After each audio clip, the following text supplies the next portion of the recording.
Welcome to Presentation Experts Webinar Wednesday. My name is Sharon Fitzpatrick and I am your co-host for today's webinar, Survival Skills for Overcoming Death by PowerPoint, with presentation industry commentator and guru Rick Altman. Joining me as co-host is Dave Zielinski, editor of Presentation Expert. Today's webinar is part of the Expert Thinking program, which offers a robust peer-to-peer community for presentation professionals to share ideas, resources, and start discussions. In addition, Webinar Wednesdays offer engaging conversations with presentation experts like Rick Altman. We're also really excited and pleased to announce the launch of the Presentation Expert Power Skills Workshops. These Presentation Skills Roadshow workshops will be coming to 3 cities in February and March: San Francisco Bay Area, Seattle, and Minneapolis. We hope to see you at one of these one-day sessions with Rick Altman and Jim Endicott.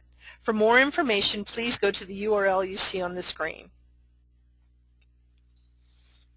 It is my pleasure to introduce Dave Zielinski, the editor of Presentation Expert and an award-winning writer who is also the author of an upcoming book on high-impact presentation skills. Dave, welcome. Thanks, Sharon. I'd also like to welcome everyone to today's webinar, and thank you for taking time out of your day to participate. Our presenter today is Rick Altman, who wears many hats in the presentations field. Rick is an accomplished trainer, speaker, best-selling author, and expert on the use of PowerPoint, as well as a regular contributor to our newsletter, Presentation Expert. If that's not enough, he's also host of the acclaimed Presentation Summit, the annual learning conference for presentation professionals to be held next year on September 22nd through 25th in Fort Lauderdale. And with that intro, Rick, I'll let you take it away. Dave, thanks a million. Sharon, thank you too. And thanks to the 740 some odd of you who have joined us here. We're a big group. And if we were all in a room together and I asked you for a show of hands, how many of you have heard the expression death by PowerPoint? Just about all of you would raise your hands. And if I asked you how many of you have witnessed it, just about all of you would raise your hands. Now what if I asked you how many of you have committed death by PowerPoint before? Now that one's not so easy, huh? Probably be looking around, who else is raising their hand? Well, okay, if they raise their hand, maybe I will too. That one's not so easy. But yet, this is a term that's in everybody's lexicon. Now, this is what I wanted to call the our session today.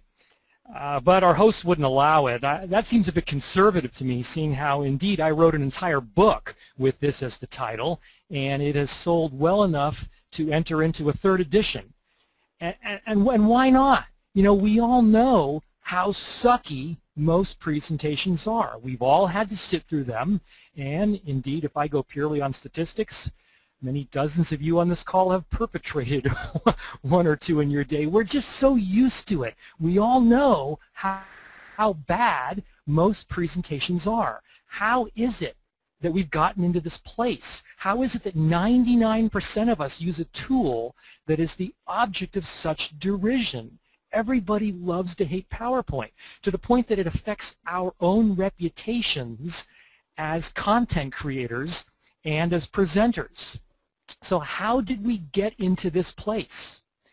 And as I begin to answer that, we're going to answer that question. I'm going to start with a number. As Dave mentioned, I host the Presentation Summit every year. It's starting its 11th season, and about 3 or 4 years ago, we took a poll. We asked a very simple question of the people there. How much time did you spend learning PowerPoint? Now, we had about 200 people in attendance that year, and these are arguably the most vested people in our community. They took 4 days out of their life to fly to whatever city we were at that year. They probably spent a couple $1,000s in registration fees and travel and accommodations and everything. Well, just about everybody said less than an hour. and a few people said 15 minutes. 15 minutes spent learning the software that they then go on to spend years upon years using. You know, so the problem is not that PowerPoint is too easy. Sorry, that it's too difficult. The problem is it's not that hard. The problem is that it's too easy. You know, I think it's probably the easiest program in the Office suite to use. And many of you have heard me say this, that when you've attended my seminars and lectures before, both of my daughters started creating slides when they were 10 years old. Probably a whole bunch of you on this call, you know, who were parents. You know, you've got a kid in 3rd, 4th, 5th grade. They're asked to, you know, to create a PowerPoint. That's what the teacher would say. You know, not give a presentation. Create a PowerPoint. You know, and it's not hard at all to start using PowerPoint. Now, you might consider that to be a good thing. I would say that's a very bad thing. This is a craft that's practiced in public. And when people declare themselves proficient after an hour of training, well, that's bad news. And so the whole definition of proficiency really kind of changes. Because if you can do it fast, people think that you're really good. And if you can teach it to others, oh, geez, you're a god. But what is it that you're teaching? What is it that most people you know, do really fast and impress people is what they learned in the first 30 minutes. You know, so there's this whole horizon out there for most people. I put most people in this camp that we're all sort of undertrained in PowerPoint. So that's the first thing. I want to give you 2 more numbers now, and these are percentages. And these are the results of another poll that was taken of 60 business people right after they gave a 60-minute talk. They were asked also a very simple question, and almost all of them said yes, I believe I am a very good communicator. Ready for the other shoe to drop, huh? Because the survey didn't end there. Then the audience was asked the same thing. Was he or she, most of them were men, was he a good communicator? Completely different answer. Look at that gap there. My goodness.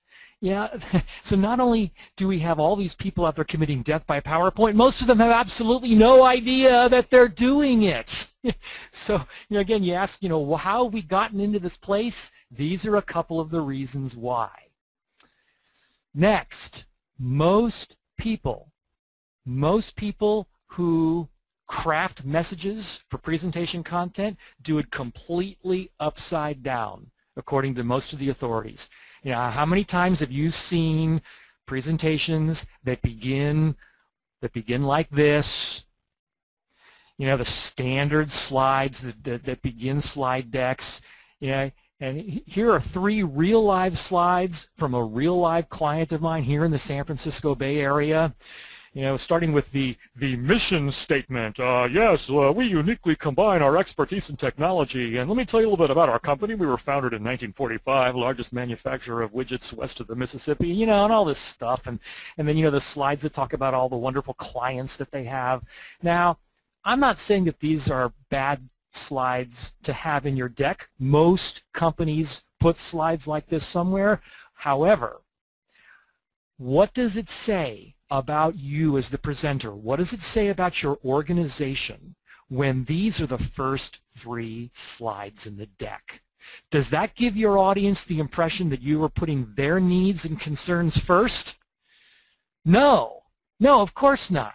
And yet, this is how most presentations begin.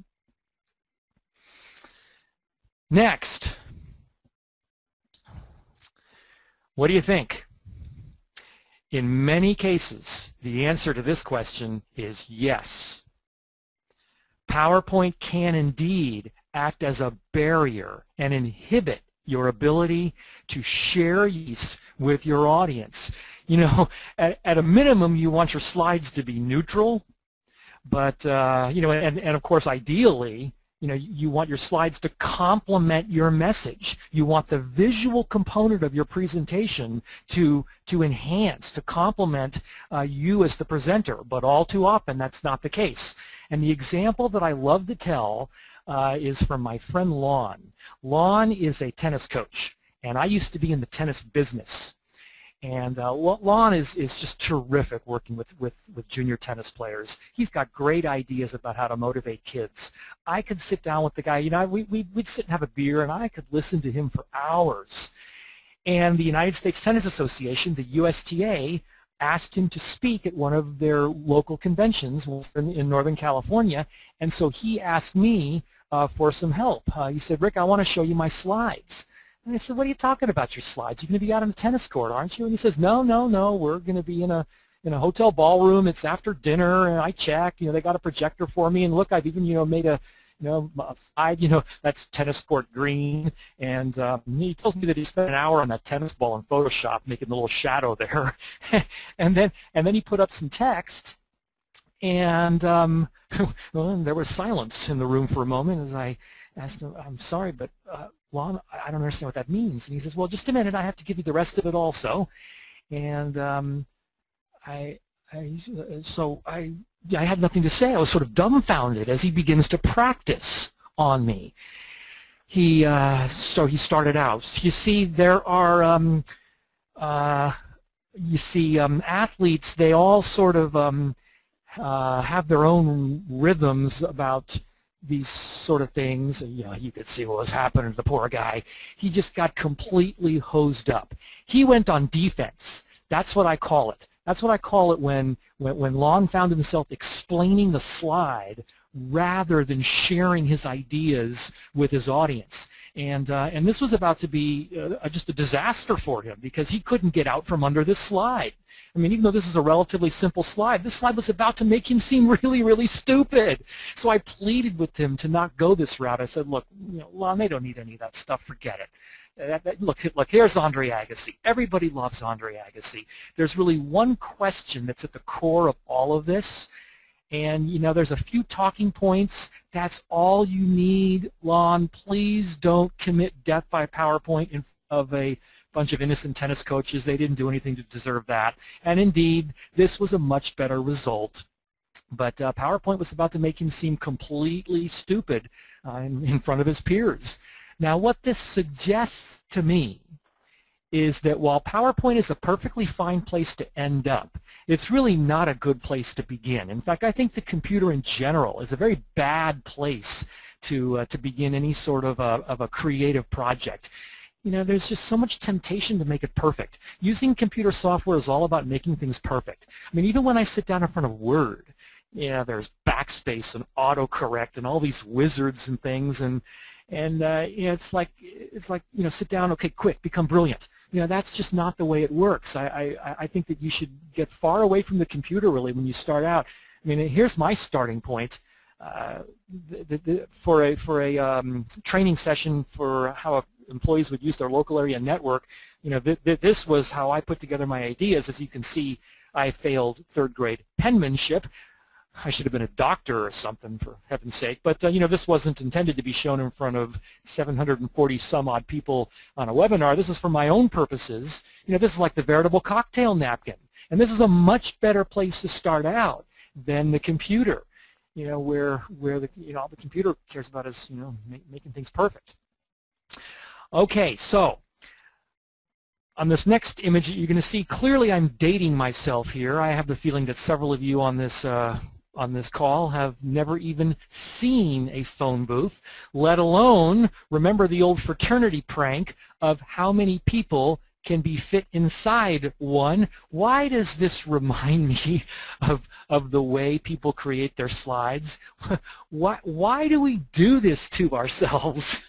Now, that's not a rhetorical question. There are some real reasons for this. And we're going to be covering all of these, except for that first one. You're on your own there. I can't help you there. But the other four, these are real phenomena and things that really do happen to people with good intentions as they start to craft messages and create presentation content. All right, next.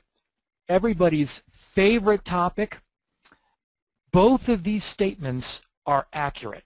How is that possible? That's the phenomenon of animation, and we're going to spend some time at least talking about that, if not if not actually demoing it a little bit. Okay, so here are some of the reasons why we get ourselves into trouble as we start out. And as Sharon said, you know, we're going to take questions and comments throughout. In fact, Sharon, I want to stall for about 30 seconds because my notebook hung up on me.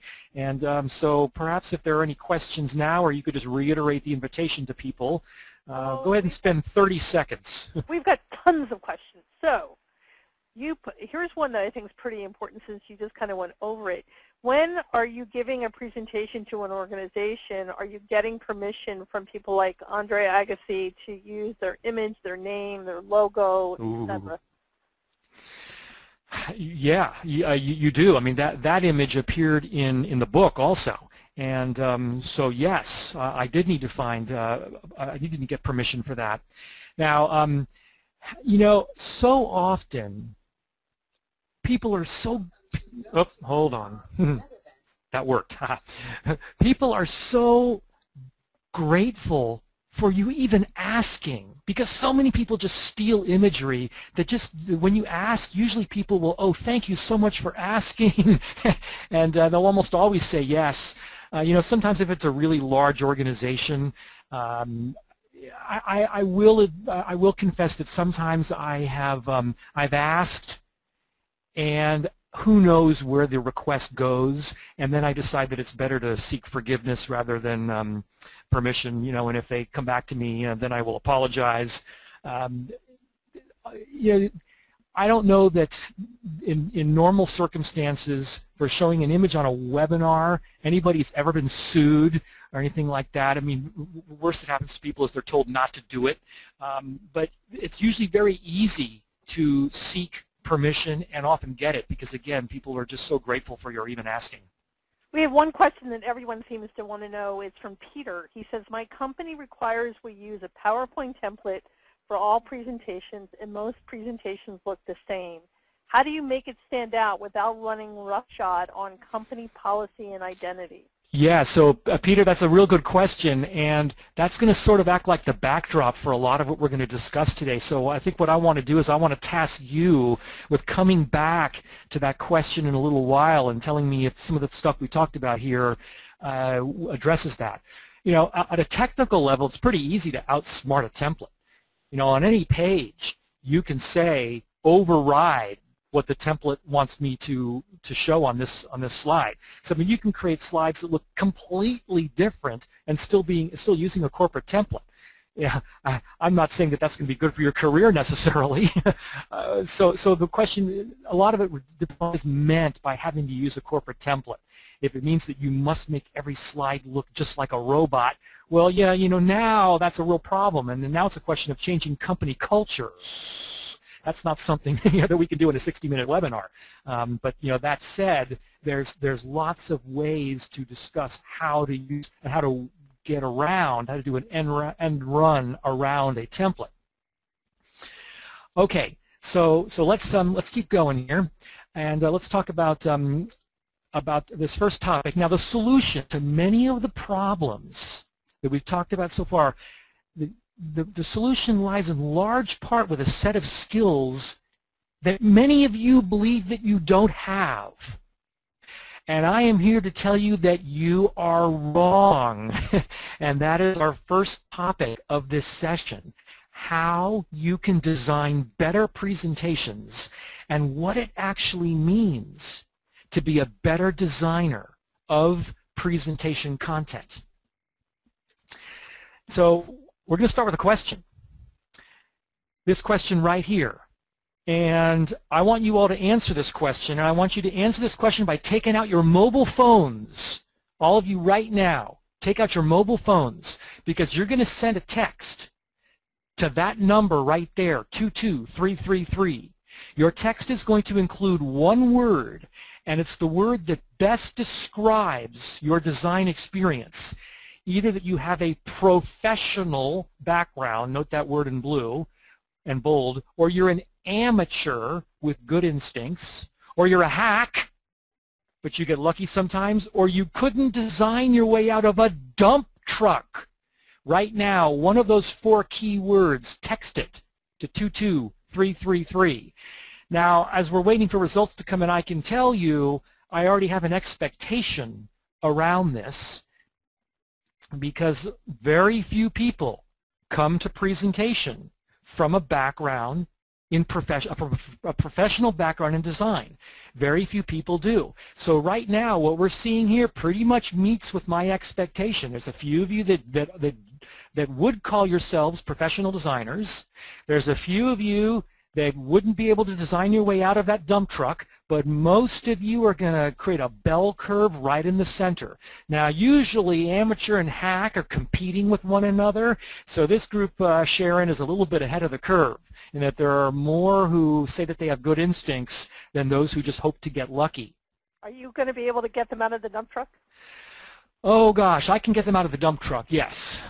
Go for it. But so there you go. This meets with my expectation, and thank you all for participating in that. But as this shows, most of you are amateurs. Most of you do not call yourselves professional designers, and yet we are asked to design presentations perhaps on a daily basis. So what's up with that? Now, if you had decided that you'd had enough of me, that this webinar is for the birds, and that you're done and you're leaving, I would want to make sure that you had the most important piece of advice I could possibly give you before you hang up on me. So that's what we're going to start with, the most important piece of advice that I could ever give to anybody creating and delivering presentations today. Are you ready, Sharon? You think they're ready for this? I think they're ready. Let's go for it. Right there. I'm ready. Nobody walks into the room looking forward to seeing your slides. That hasn't happened in the history of PowerPoint. The reason that people come to your presentations and connect with you on your webinars is because you have information that is potentially of use to them, that they want to know about your perspective on something, that you have expertise in a subject. The moment that you make your slides more important than you do everybody in the room a disservice, including yourself. You are the reason that people come to your presentations, not your slides. Now, in what might seem like the world's fastest contradiction, I want to give you the second most important piece of advice. Right there. All right? They come to hear about you, but you have to make it about them. Their issues, their concerns, their questions. You have to find out what matters to them, and you have to speak about those immediately. None of this, let me tell you a little bit about my company crap, okay? It's not their job to care about you. It's your job to care about them, and you have to make that point immediately upon beginning a presentation. And the third most important piece of advice, as I mentioned earlier, and it bears repeating before we go on, I want you to become analog and not digital in the way that you approach a presentation project. I want you to get away from your computer. Here is where I'd like you to be. Here's where smart people become creative.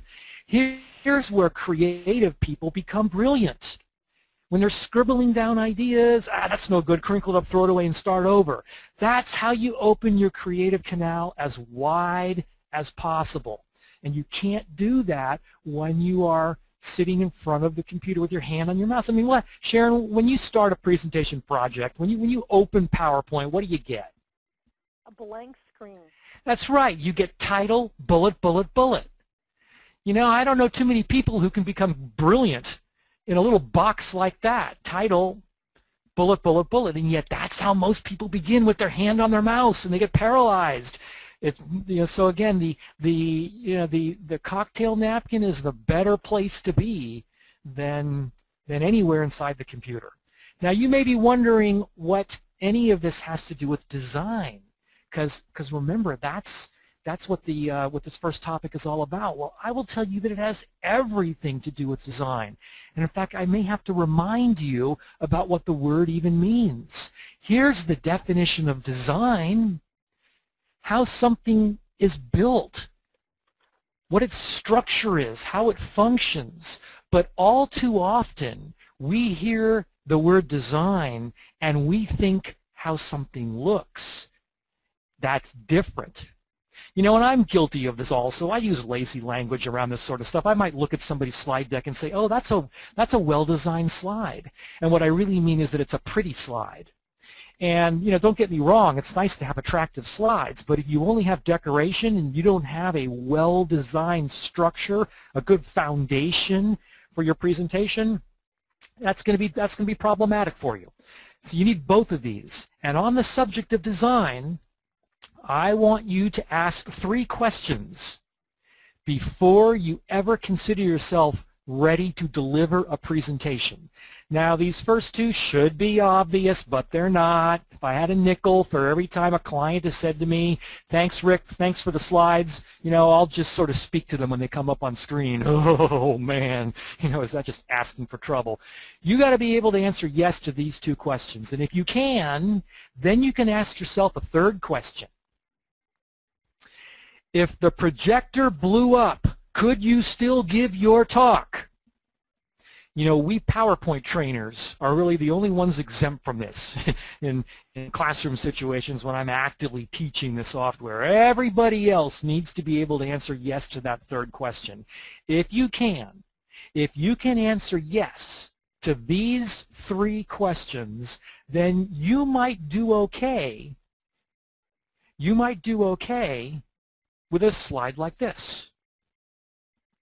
Now, this is pretty bad.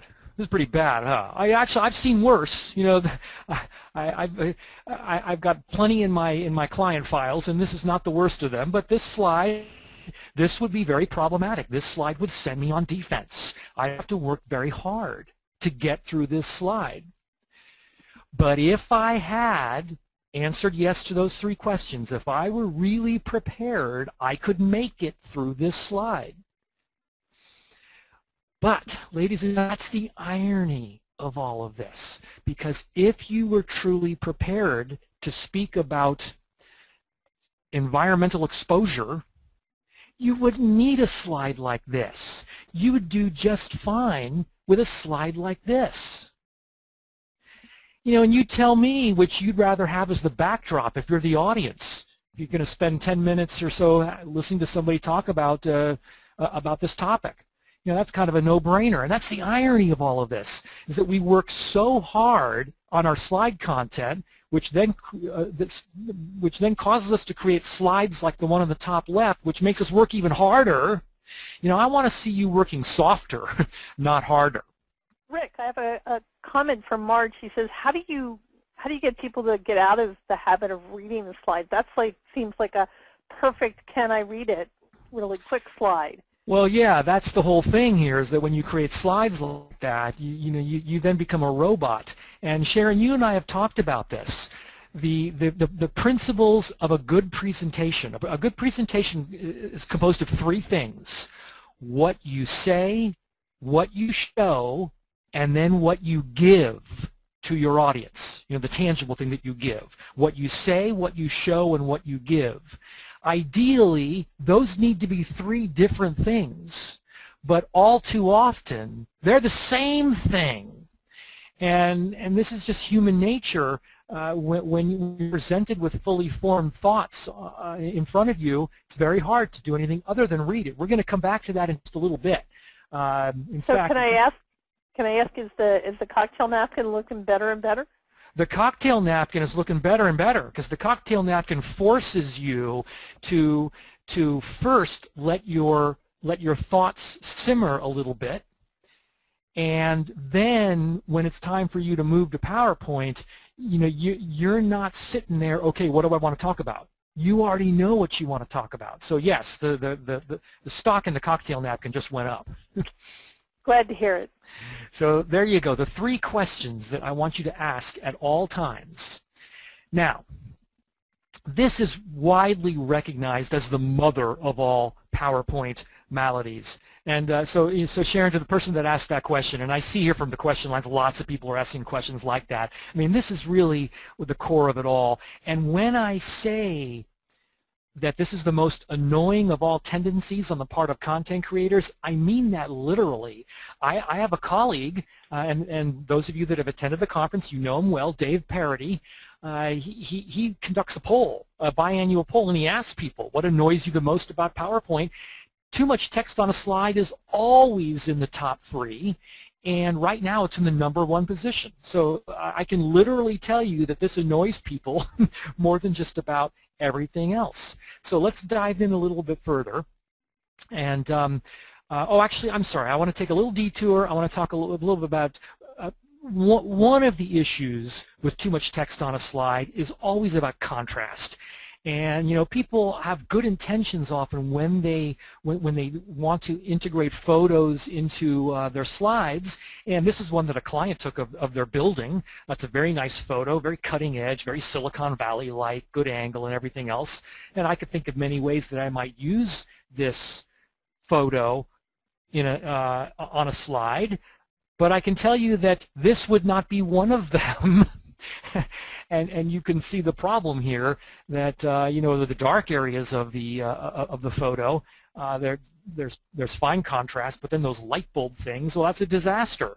And if we turn the text black, then we'd have problems in the darker area. If we did some sort of funky shadowing thing, you know, that just wouldn't work. This is just a disaster of contrast.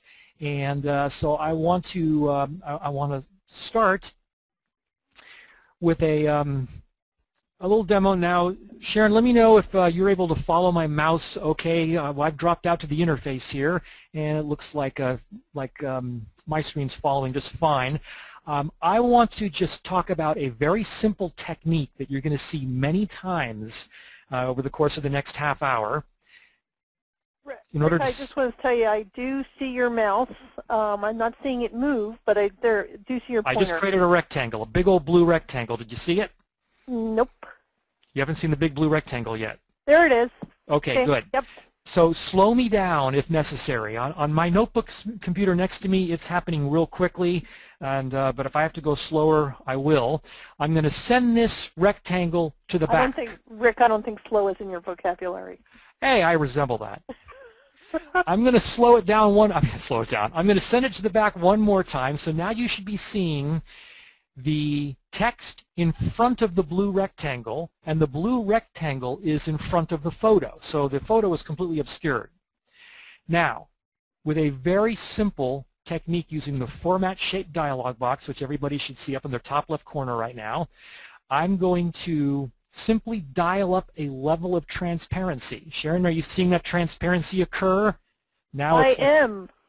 Now it's completely transparent. Now it's gradually moving back to the point where it is almost completely opaque, but not completely. So at some point at around 15% or so, you can see what I've done. I've essentially tinted back that photo. I've dullified it, if that's a word, by just creating this semi-transparent shape in front of it. That's a very simple technique which I use over and over again. You'll see it many times today because I think that it's a wonderful device to help blend imagery with simple text messages. Now this slide could be designed better than it is right now.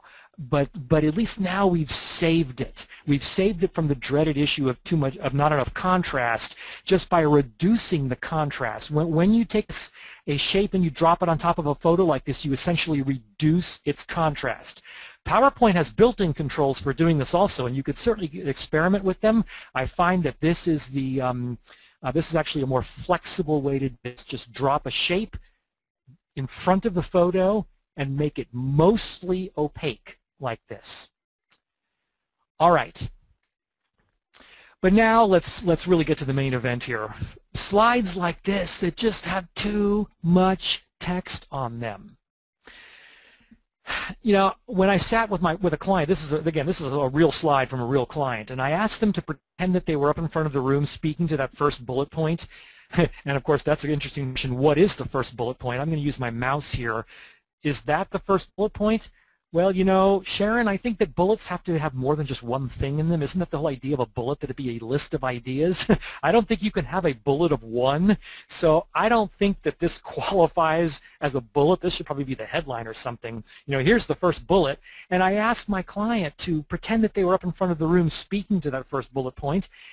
And he couldn't. He just couldn't do it. You know, he sat there, he was just paralyzed by it. And this is because of universal axiom number 2 across all of PowerPoint. And it goes something like this. If you display sentences on screen, it is impossible to avoid reading every bit of it word for word. This, of course, leads directly into universal axiom number 3. So there you go.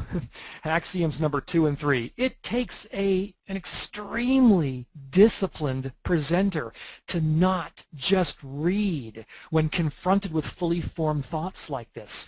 That's why the fire danger is so high. And I can relate to what Jody Zwayer just said. I see lots of those. OMG. Yes, Jody, so do I. That's why the fire danger is so high here, because, you know, all the things that we associate with Death Point come out with slides like this. As the audience member, you know, I'm saying, well, I can read it faster than you can say it. What am I even doing here? Why didn't you just email it to me? Can I please go now? You know, all that stuff. And you know, people have good intentions, I know, but with slides like this, it just doesn't work. Now, let me tell you, one of the first things that people do often when they are confronted, when they have created a slide like this, to try to save the slide, they say, well, maybe what we need is a little photo also. You know, and I call this the postage stamp syndrome, where the only room you have on this slide is in the tiny corners, and so you put a tiny photo. You know, that makes it worse as far as I'm concerned. You know, that just adds to it. That's just more visual noise. So no, we need an entirely different approach to this. You know, the other thing is this box. What about this box around all this? I asked them why they put this in a box, and they said, well, we just wanted to call attention to it.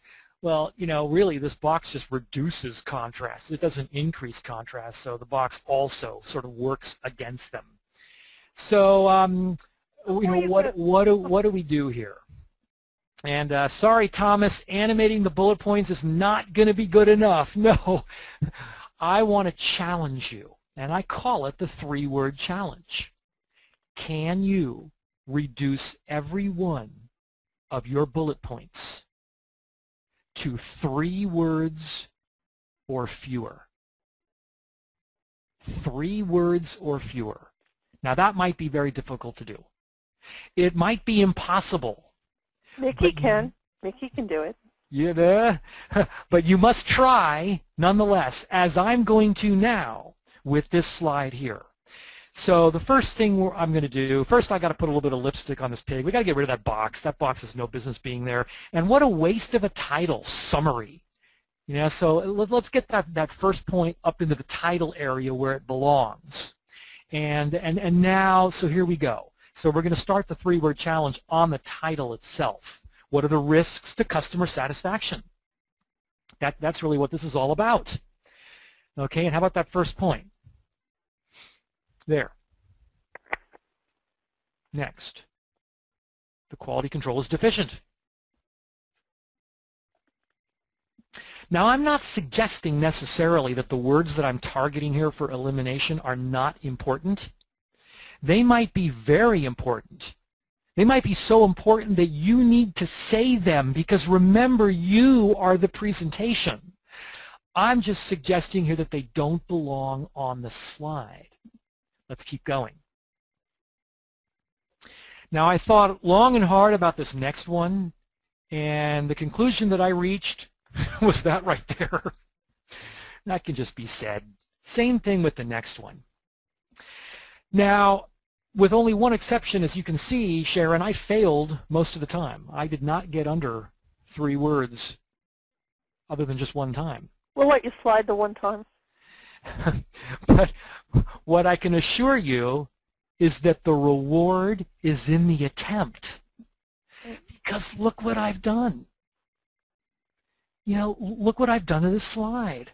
And even if I go no further than this slide will now be a better result for everybody in the room, including the presenter.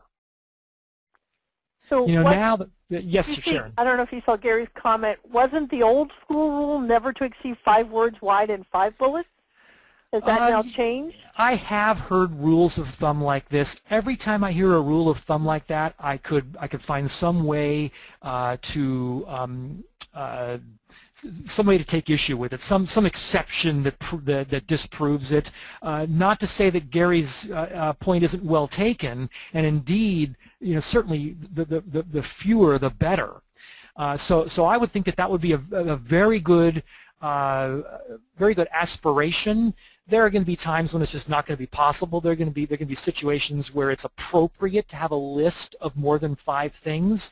But Gary, I mean, if you're able to go 5 words or fewer and 5 bullets on a slide, you're going to end up being a better person as a result of that. So yes. We've got 2 more quick points on that. One Please. is 2 questions. One is Susan says, how do you suggest using the 3-word rule when writing speeches for other people? Detailed notes section. Now, writing a speech, that's very interesting. I want to take that literally, because writing a speech is different than giving a presentation. Right. So if we're talking about writing a speech, then no, we're not really talking about a 3-word rule, because then if you're writing a speech, you're expected to read the speech. Hopefully you have a teleprompter. That's more formal. You're going to be standing behind a lectern. It's expected that you have more than just prepared remarks. So a speech is different. But if what you mean is how you work with somebody who's preparing a presentation, yes, starting with the slide that you're looking at here is a much better way than starting with a book. Now, I've seen it done both ways. I mean, if you want to start by writing everything out, that's fine, as long as you then do hone and distill, as long as you do get to the place where you're looking at right now.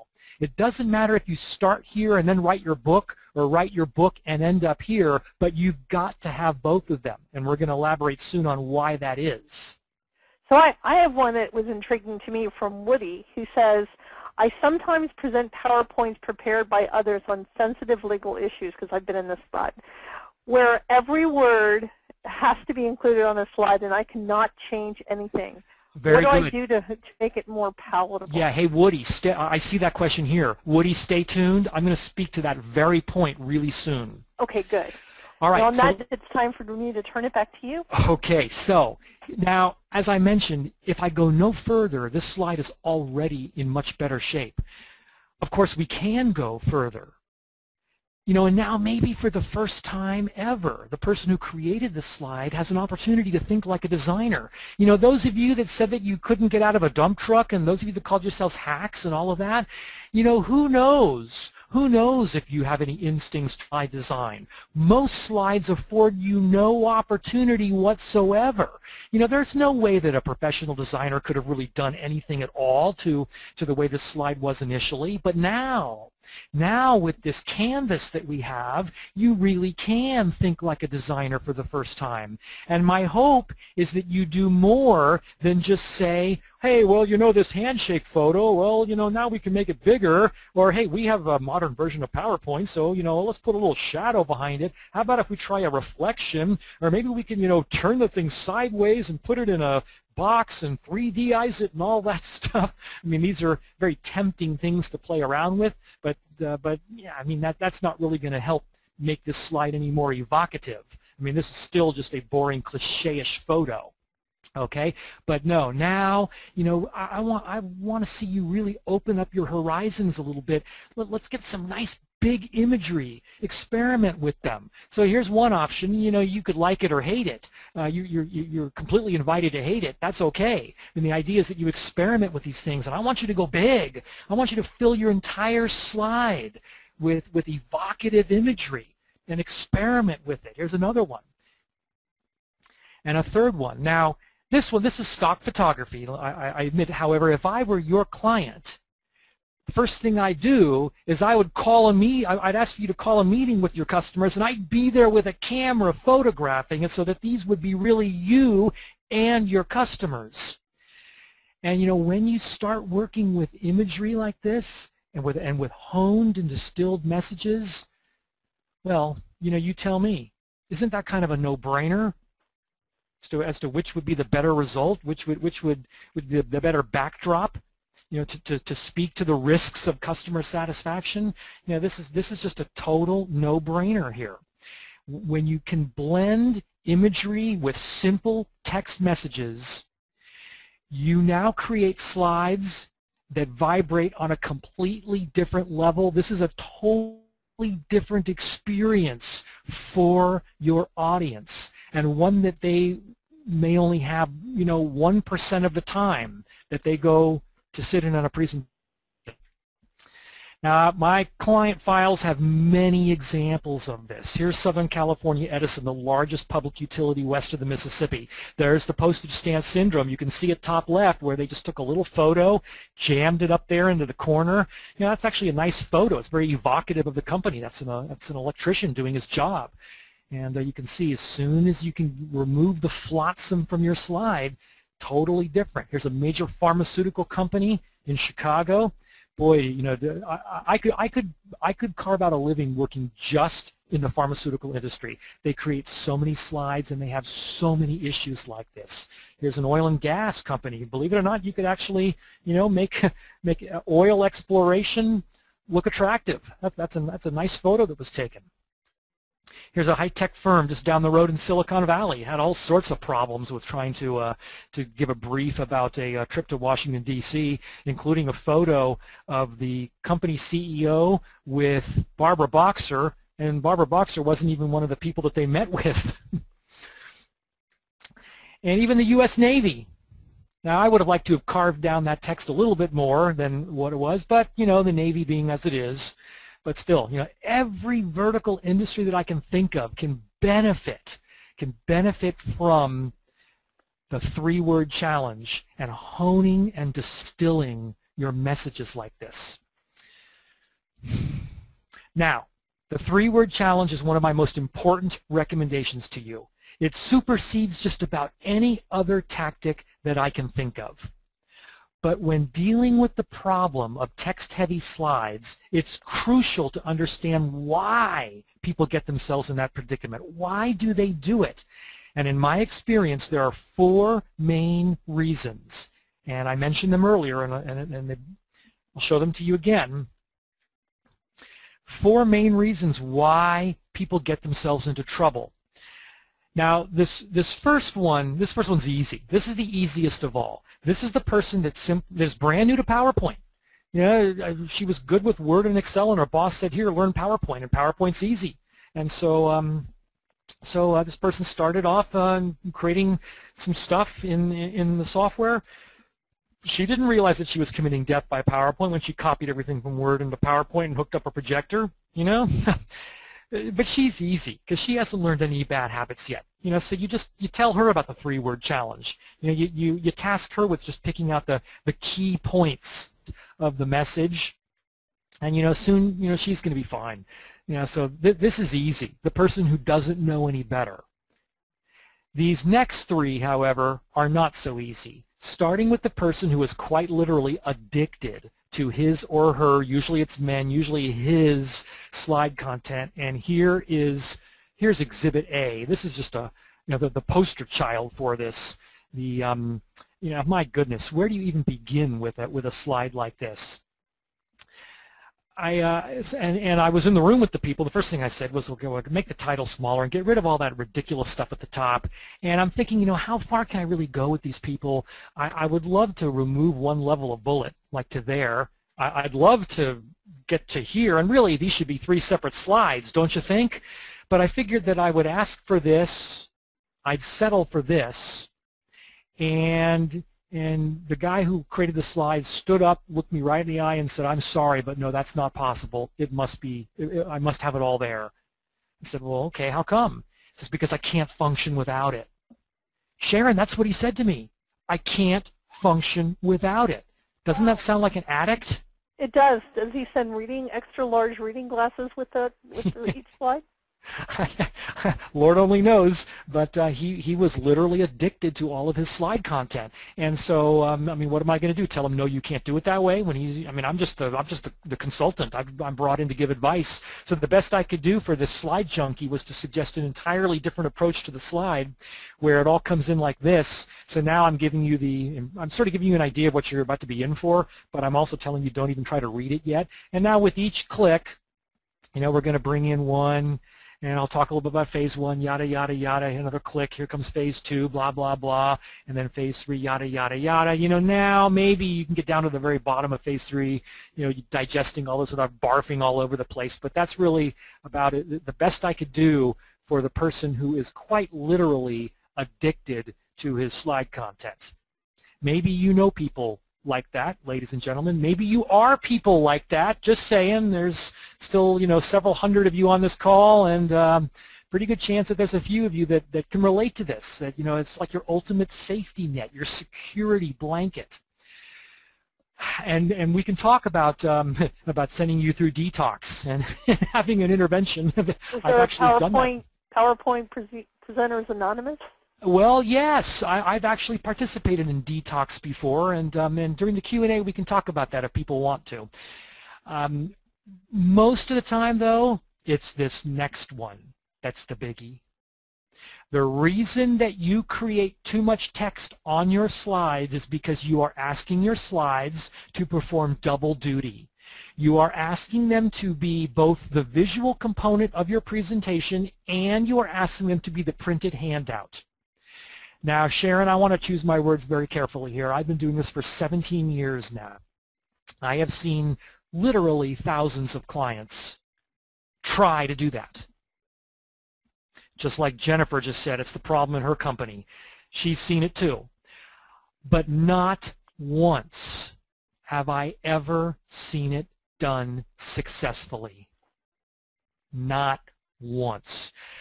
The purposes are just too disparate here. These twain shall never meet. If you are creating properly crafted slides for the visual component of your presentation, those slides should necessarily fail your handouts. And as we've seen countless times, if you put all that up on your slide that you want to print out and give to people, instant death by PowerPoint.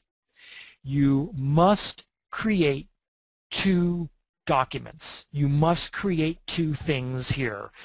Now, Sharon, probably any second now a bunch of people are going to say ugh in the Q&A panel at the specter of this, because I understand, you know, that most people on this call, they have ridiculous deadlines, crazed bosses, everything due yesterday.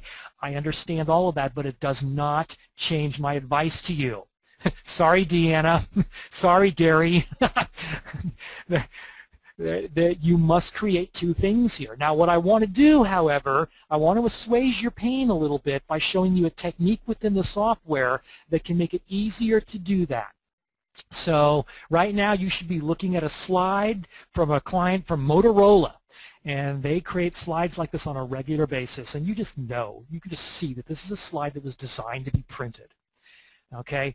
Or at a minimum, this is the, okay, remember the say, show, and give, what you say, what you show, what you give. This is the what you say.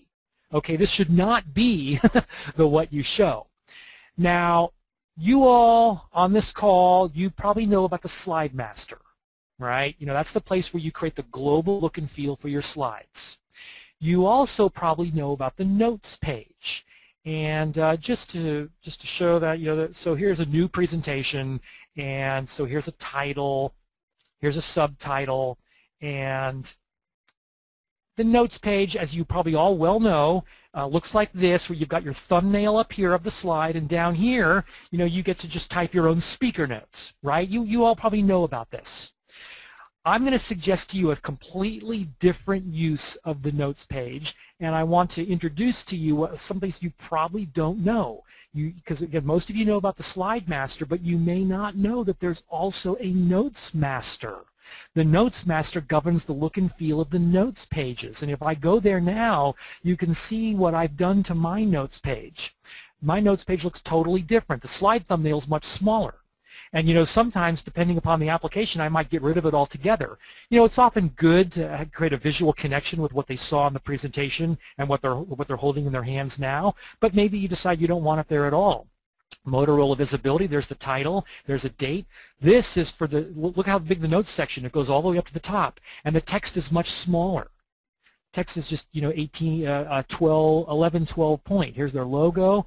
Here's a page number down here at the bottom right, not a slide number. You know, I don't think slides should have numbers. I defy most of you to give me more than 1 or 2 times ever where you might want to put a number on your slide, but a page number, that's different. So you can see what I'm doing here is I'm creating a construct to create my handouts. And on many levels, this is going to be better, not the least of which is that this is taller than it is wide. You know, people don't like reading things that are landscape, that are wide instead of tall. They prefer reading things that are 8.5 by 11 tall. So this is going to end up being better. Now, here's what I'm going to do. Now I'm back out on the slide. Most of you know that there's this little guy down here at the bottom where I can just start typing and they appear on my notes page. So I'm going to take all this text, Control A, copy it to the clipboard, Control C, drop my cursor down here, just press Control V, nothing else, just a Control V. I'm also going to grab this, this graph over here, copy it to the clipboard, and just hold it there for a moment while I now move to the notes page for this particular slide. Now, all this text came in fully formatted. I can easily, with one right click, say, make it look the way I asked for it in the master. Reapply the master. Boom. Now, you know, shoot, even if I go no further, that's not bad at all. And in fact, I'm just going to do a very small amount of cleanup. There's a couple of extra returns in here. Just little stuff like that, but you know, that's not bad, right, what I've done so far already. And now remember, I got something in the clipboard, so let me bring it back out of the clipboard just as a straight picture. Make it smaller.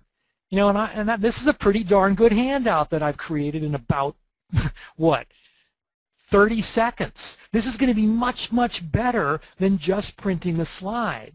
Now I can go back to the slide, issue the 3-word challenge, get rid of all this junk that's not here, ask myself, did I really put this graph here because I wanted people to see it during the presentation?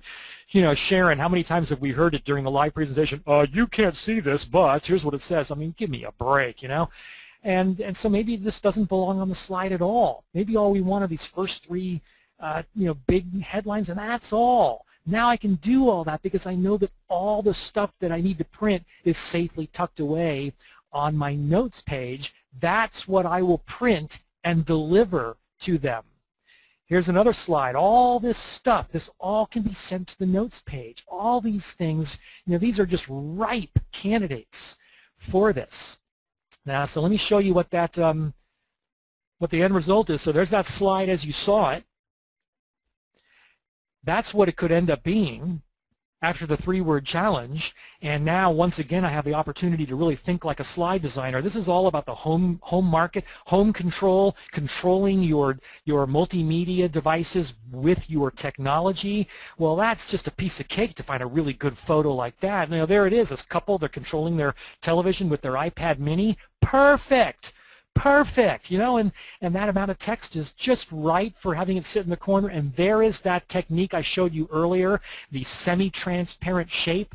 That's a rectangle that goes from, here's my cursor over here on the far left, it's completely black, and it gradually becomes, I'm sorry, what I meant to say is this black rectangle is completely opaque here, and it gradually becomes completely transparent out here. And this is just a great device for blending imagery with text like this.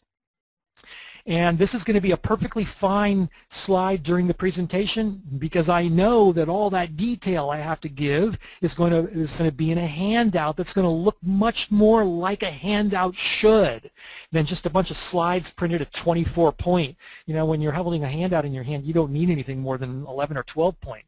So, you know, this literally took me about 10 minutes to do. That's all. That's all it was. Oh, Scott asked, what's in Rick's tab? Scott, you'll have to come to the Presentation Summit and attend my seminar about how to customize your interface for that. That's a customized tab. You can do it on the ribbon. We've had a lot of people leaving because we're at the top of the hour, so we just wanted to at least remind you of that and just say we'll go for a little bit longer. And then, Rick, you seem to be trying to answer the questions as you see them. We have several waiting as well, so just want to go probably until about quarter after, which is about 13 more minutes. Very good. I'll be able to wrap up in the next few minutes. I want to show just a few more examples of this. This is Prudential, the largest insurer in the country, I think, and they have huge issues with this. This slide could easily become that slide. And this one, these tables, they create all these tables like this, and they expect people to be able to keep up. You know, the poor presenters that need to try to tell the story through all of that, you know, that's just very difficult. But that could become this very easily. You know, and here's the one that really got me. This big old table, you know, I asked them what's the most important part of this slide. It turns out the most important part of the slide is almost lost. It's up on top. 273 clients, 2.8 million covered, 95% persistency. I didn't even know what the heck persistency was, but 95% is a huge number. That gets completely buried here, that they have so many clients, they've got this high rate of coverage like this. And so really there, that's what the slide should be. And this slide right here can easily become this slide because we're not done now. This slide gets married with this handout, and together this becomes the presentation package. This slide can be rescued because all the information that needs to be given can be done so in the handout. And really, you know, there's still plenty of room here. If I want to add more detail, like grab some technical notes in the form of a footnote, no problem. You could never do that before, but now what you have is the opportunity to make both pieces of these critically important parts of your presentation, the what you show and the what you give, you can make both of them better, so much better, just by separating them out in your tasks. So yes, I'm asking you to do more work here, but ultimately you're going to become a better presenter when you can deliver yourself from the shackles that were, you know, this one little box that required you to do both of these things. That just never works. When you separate out these tasks, you're going to be so much better. All right, as we wrap up here, there's this last one. And I forget the gentleman's name, Sharon, who asked this earlier about what happens when you really have to do it. I acknowledge that there are times when you do have to show information and say information. And the example I like to give is of the annual shareholders meeting, you know, where you're like, say you're the CFO, let's say, and you have a fiduciary responsibility to deliver all this information you're seeing right here to your audience. But you know, if I just say all this right now, that's I become a drone, you all become zombies. It's death by PowerPoint. What if I did it this way, however? Okay, so let's pretend we're all in the room together. Ladies and gentlemen, thank you all for coming. I'm so excited to be telling you all about the wonderful accomplishments of 2011, starting with the fact that sales were up over 200% in every region where we have a local presence. And our new hires have stayed on board for an average of 48 months since 2001. Renewed spending on internal training has created a vested and well-prepared workforce, and the acquisition of Bright Light Plastics more than doubled our production capacity. And we finally beat Synoptics in the annual softball game. Okay, one click later. There it is, word for word what I just said. But that wasn't death by PowerPoint, was it? That was something different. Because especially if we were in a room together and we could all make eye contact, you were all paying attention to me. So, and that was all because of the order in which I did this. So when you must do both, when you must show it and say it, do it in the reverse order. Say it first, show it second. That's a very simple animation technique. Okay? Makes all the difference in the world, though. When you are in a position where you are really required to put all that text up on the slide, think about how you can use animation to sequence it a little bit. Say it first. Show it second. All right, and so here are the takeaways that we talked about here, about how you can become, this is all about designing a presentation and how you can become a better designer of presentation content. And yes, ultimately you will create better looking slides.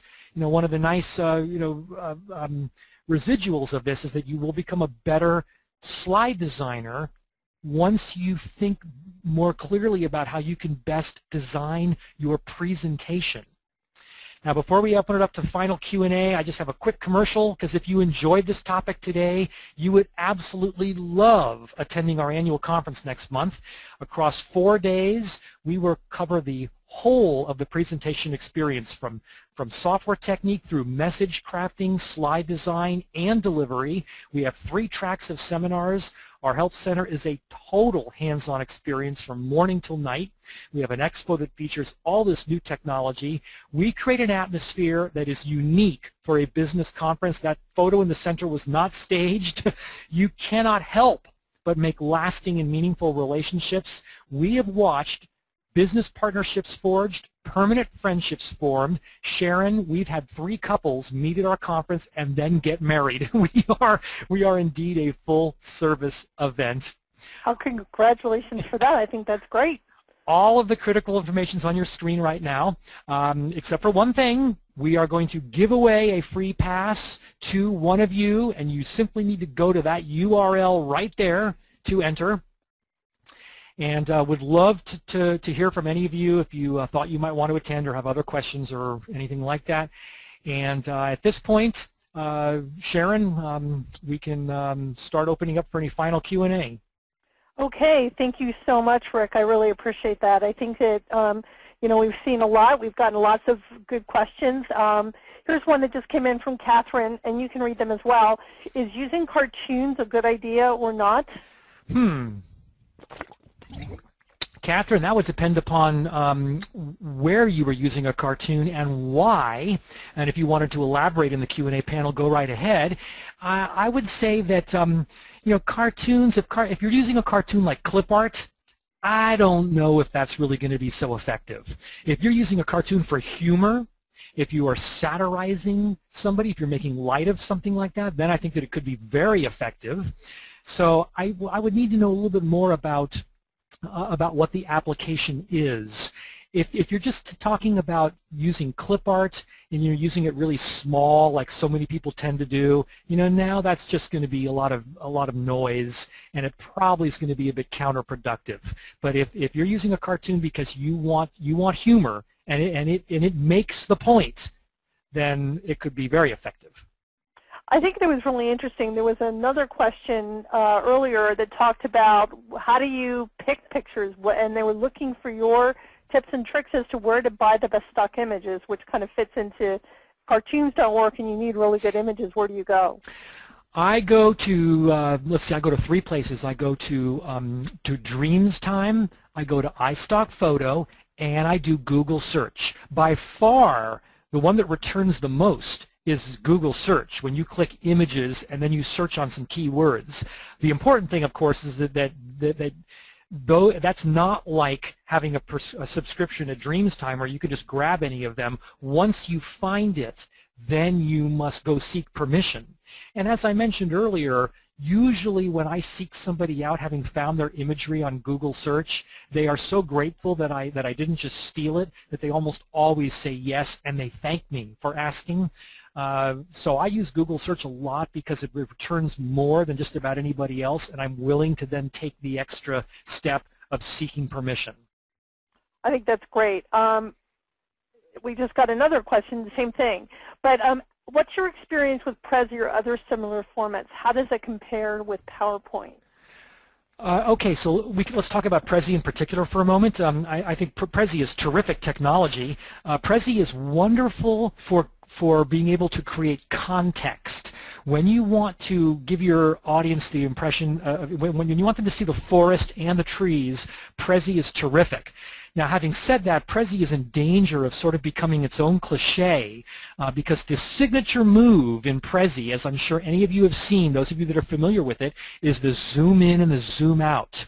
And people are misusing that just the way that people misused PowerPoint 10 years ago, just the way people misused when they first started creating websites and the onset of desktop publishing even back in the 1980s and such. You know, this phenomenon where you learn some new toy and then you overuse it. And I think Prezi needs to be careful about that because even they, I mean, they call themselves like the zooming folks or something like that. But that's kind of a disservice because Prezi can do so much more than just that. It's wonderful for giving your audience more context around your message. And it's very easy to start using, and you can get a free account and just create some online. So I think it's great. I also like the fact that it and PowerPoint together can be integrated because sometimes one tool will be better than the other.